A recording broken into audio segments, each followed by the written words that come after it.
Hi, my name's Greg Twemlow. I'm the founder of a registered charity called the SEVENmile Venture Lab, and we're based on Sydney's Northern Beaches. Earlier this year, we received a grant from the Australian Department of Veterans Affairs titled Saluting Their Service. And the pitch we had given was the idea of finding veterans in the Northern Beaches, shooting the videos in conjunction with high school students, for most of them, and recording that into a film that we can release and make it available. Our very first interview is with Wal Edwards, OAM. Wal is a pretty special person. In a couple of months, he'll be celebrating his 104th birthday. He is, by any measure, an amazing person. We made the video in his home in Manly on August 12, 2020.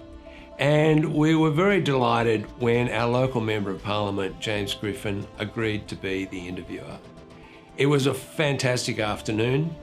We did the whole setup. Our videography partner, Luna Media Productions, and Catalan Anastase was there with us doing a wonderful job. I think you're really going to enjoy hearing Wal's story and his philosophies on life. I think you'll really enjoy the interview. Hi, I'm James Griffin. I'm the State Member for Manly and Parliamentary Secretary for Veterans in New South Wales. And today I've got the opportunity to speak to Wal Edwards OAM. Wal's turning 104 this November, and he's got a rich history and a story that most of us could simply dream of. I want to thank the Department of Veterans Affairs for providing this funding to enable us to tell the story of Wal and other veterans across the Northern Beaches.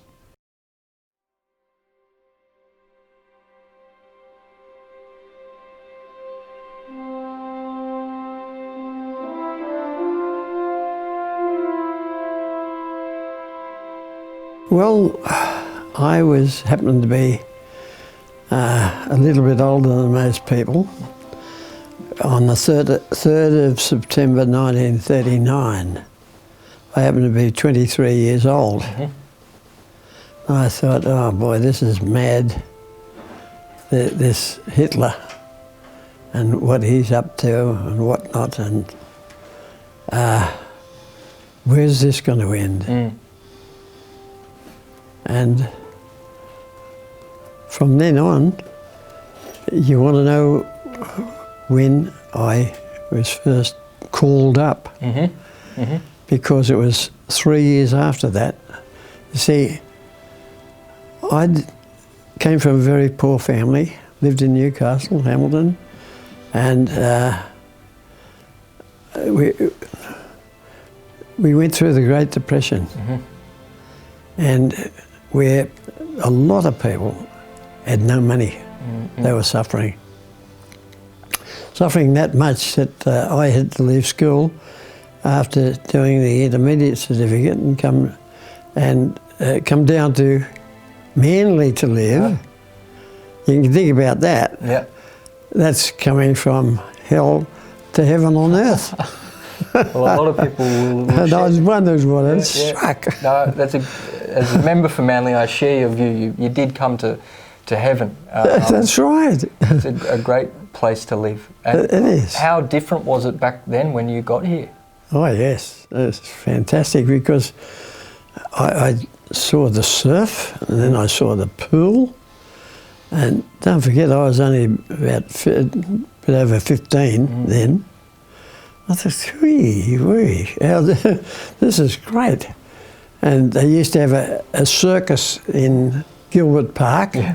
And then there was Bert's milk bar there, and wow. You could go up and down the Corso, you know, and there wouldn't be too many people there. Yeah. But I used to go on the surf at the weekend, get all burnt up, and seeing I'm fairly fair, I got burned up. But then next week, I'd get over the peeling and go back again, have another go. So that was great. And then I happened to get a job at Macula's, the grocers in the Corso. I don't know whether you remember them or not. No. Ah, dear. and I was the boy. Uh-huh. I had my own bicycle, and if Manly Hospital ran out of anything, the boy would take it up. And I ended up taking £70 a bag of sugar up on handlebars of my bike one day. So you're getting you can imagine that. Getting up Darley Road on a bike with... Yeah, but at that age, yeah. And you know what? I got 18 ninepence a week for that. And I got the sack 3 years afterwards because they had to pay me £2 and sixpence. Oh, no. But they did me a great turn. Yep. Because I thought, well, here we are in a great depression here.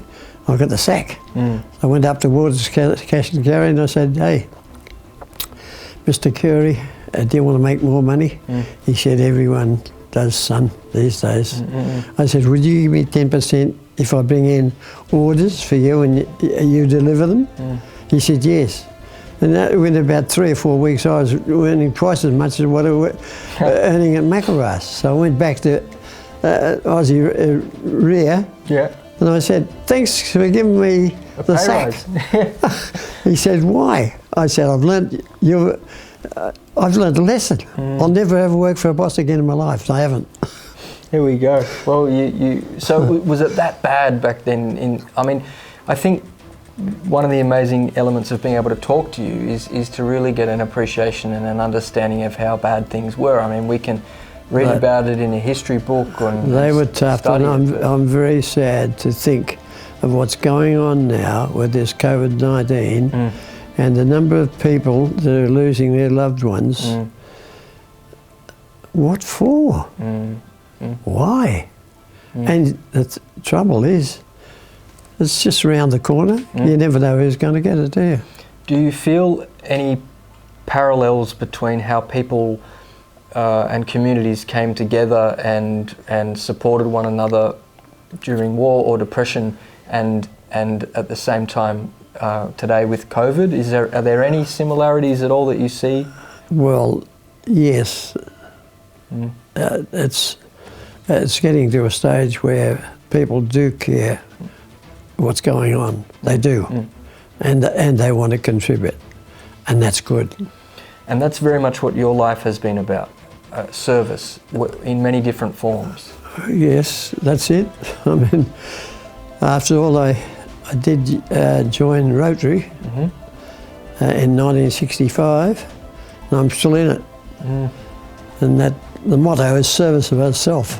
You know all about that. Yes, yes. And each year we have the Christmas tree of joy in St Ives, and there's a number of nursing homes and hospitals and war vets that I personally visit and get their names, their age, and what they like for Christmas. Put it down the card, and the public, we educate them over the years, and they look forward to it, and they contribute and buy the presents. That's wonderful. And then my son and I deliver it in his truck. And that's just a small part of the work you've done as a welfare officer for veterans in our community. Yes, I mean, well, the reason I was determined to do something really positive and volunteered to be the welfare officer, Harbour Diggers, I'd gone through a lot of grieving in my lifetime and losing loved ones. I lost a son who was 28 and a grandson at 38 and a wife at later on, and that you know, it makes you wonder, you know, how much do you have to go through in life? And I thought, well, how can I contribute? And I thought, well, now I know. What about the men that served in World War II, in Vietnam, and all these other places? And, you know, it's sad when they come back from being in the services to get back into civilian life, and they're not the same men. I'm going to help them. Yep, and you've done that. Well, I showed you the records. Yep. There's hundreds there. You've seen their names? You've seen the ones that died on there? Yep. Well, someone has to always be doing this, and I recommend that everyone should think about it every day of their life. Get up in the morning, get hate and anger out of their heart, stop worrying about yourself, because there's always someone worse off you down the street, and you can go and pick them up, can't you? Yep. You can even help someone going up and down the course out if he good advice. Needs help. You mentioned the Vietnam War and the Vietnam veterans. Yeah. What was your observation? Because that was a really difficult time when they came back and weren't really respected. Yeah, they weren't recognised enough. But we do. We do. And did you recall having various? I mean, how did you feel given your service and then seeing these people come back from Vietnam? And there was a lot of confusion about why they were there and what was going on. But do you feel now, decades on, that, and I certainly do, that there's a lot better understanding and appreciation of what that conflict was about, and a lot more respect for our veterans? Oh, well. Look at the ones coming from Afghanistan too. Look how long they've been tied up to it. Well, we often wonder, when is all this going to end?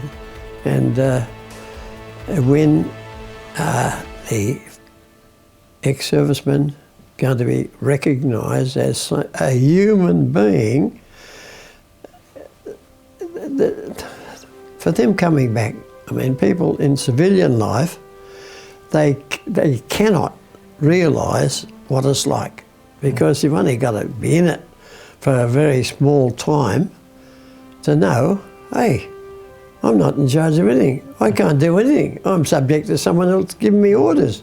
And I'm used to my own decisions in life, and someone else is telling me what to do. You're joking. When I did not join up, I was called up. At the time, I had 2 children. I was 26. One was 2, one was 3. And I thought, oh God, I'm called up from this.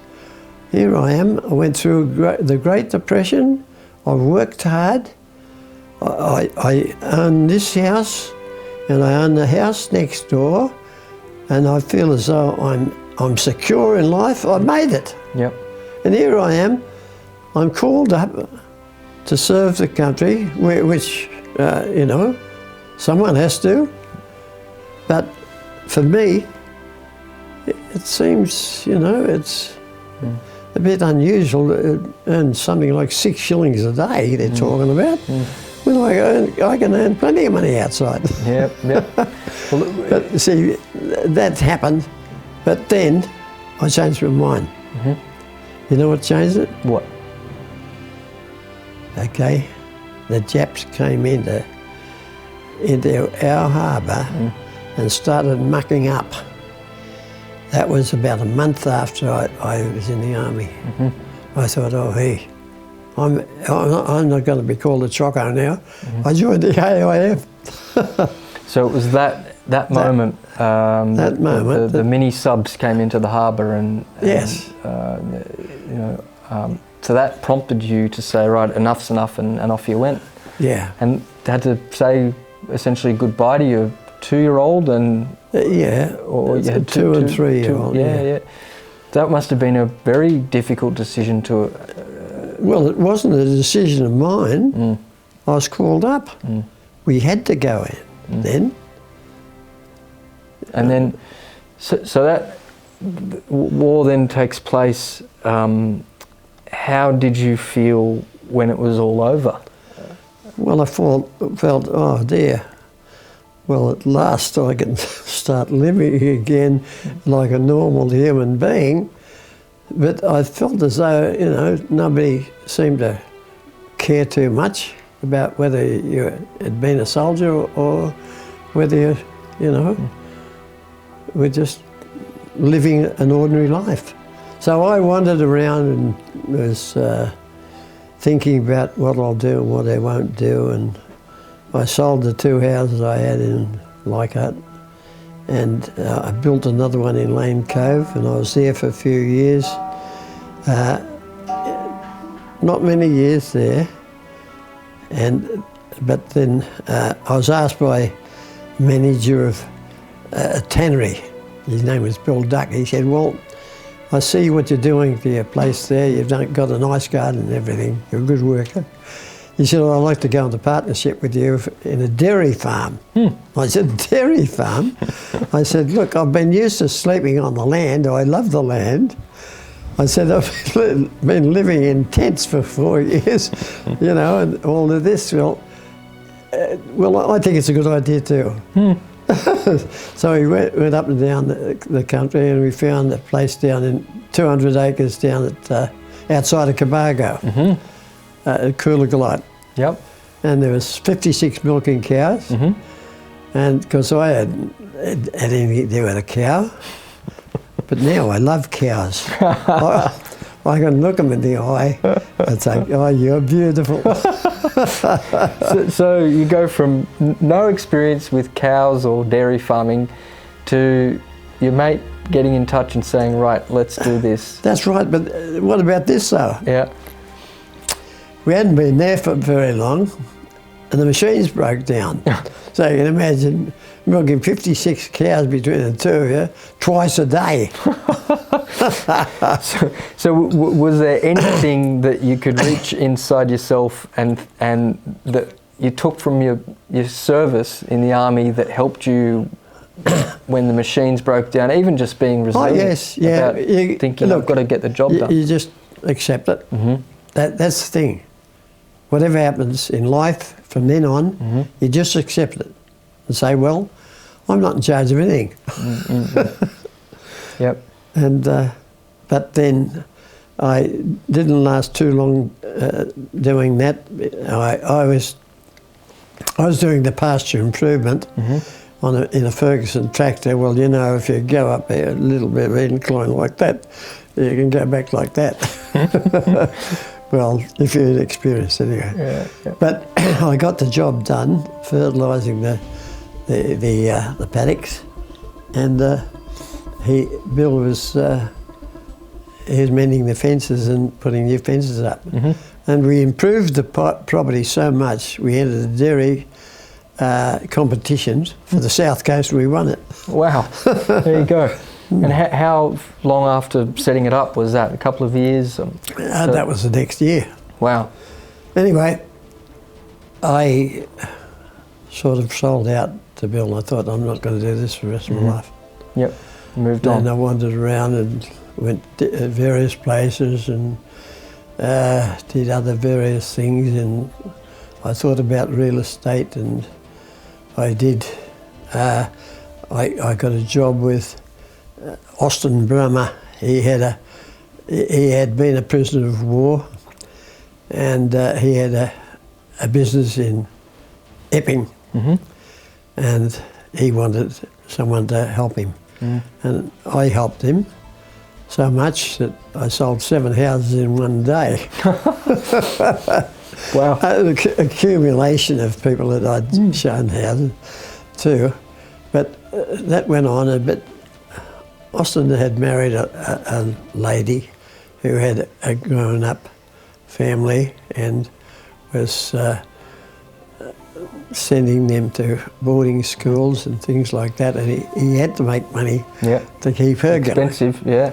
But he was a nervous wreck. And we opened a shop at the Epping station, and he was in the one in the house. And one day his wife phoned me and she said, "Oh, well, come down quickly. Austin has cut his wrists."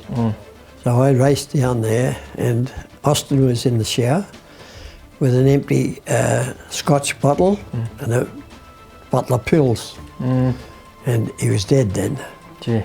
Blood all over the place, so I rang the police and the ambulance, and that was that. But then I was with her for 3 or 4 weeks, and I thought, well, there's no future in this, and it's sad. You mentioned he was a person of war. Was he? Do you think, in hindsight, that was post-traumatic stress? The reason why he took his own life, do you think that was because he went to war? Yes, he stressed from that, yes. Yeah. Oh, yes. And then he was a nervous wreck because of that, and it compounded when he needed money. So I would like to hope that we've learnt a lot of lessons from the mistakes of the past, and not diagnosing Austin because he went to war and helping him transition out of... No, that's very sad. You know, very sad. So I hope... But see, the thing is this, there are still people who have come back from after serving in the forces who are nervous wrecks. I know there's one man, he lived in Balgowlah here, and he had been called up, and he was in New Guinea, and he was facing the Japs there. He's telling me about it, about how nervous he still was, and his mate got killed alongside of him, and he still had, you know, he'd wake up during the night screaming. Well, you know, when I start hearing his stories and whatnot, you think of all the other people who've gone through it during the other areas of war. And did you experience many of them with your work at the Diggers when you were acting as welfare officer there? Obviously you would have seen similar... Oh yes, well I would see them, I'd go and see them in war vets, you know. Up at Collaroy? Yes, yeah. They are well looked after there. That's very good. No, they do a good job. Oh yes, all the different houses, and well, I officiated for the RSL part of the funeral for Megs Madigan, and Megs had been instrumental in creating Harbour Diggers. Anyhow. But then over the years I thought, well, I got to stick to this job, and I have. Yeah, you certainly have. Full stop. Certainly have. And then, as far as the ones that needed help, and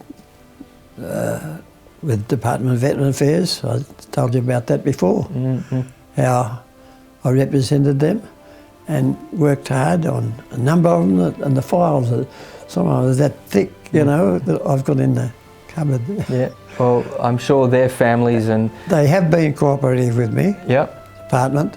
Good. So it's praiseworthy that we do get help when we work hard enough to convince them. Good.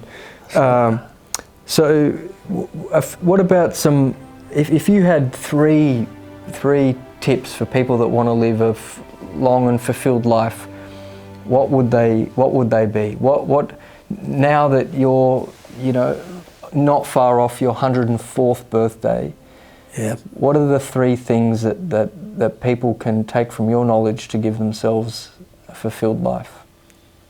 Well, my tips are this: to have a happy life, you must always get hate and anger right out of your heart, because it only comes back on you anyway. You think about it, how terrible you feel if you hate somebody or something and you're angry about something.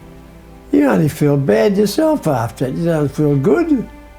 You think about it. And to get that way that you want to think about. When you get up in the morning, what do you think about? Think about somebody else that's worse off than you. But don't only think about them. Give them a call on the phone. Go and see them. Ask them how well they are. Go and help them. If they're sick, go and visit them in the hospital. And it's no good thinking about these things. Act on it. Anyone can think, but you must act, and then you will be rewarded in your heart. So just think about those words: love, joy, peace, patience, kindness, goodness, faithfulness, humility, and self-control. I haven't got any of those, but I think about it and I try and act. Well, action's the word. Get out and do it. Good luck to you. God bless you.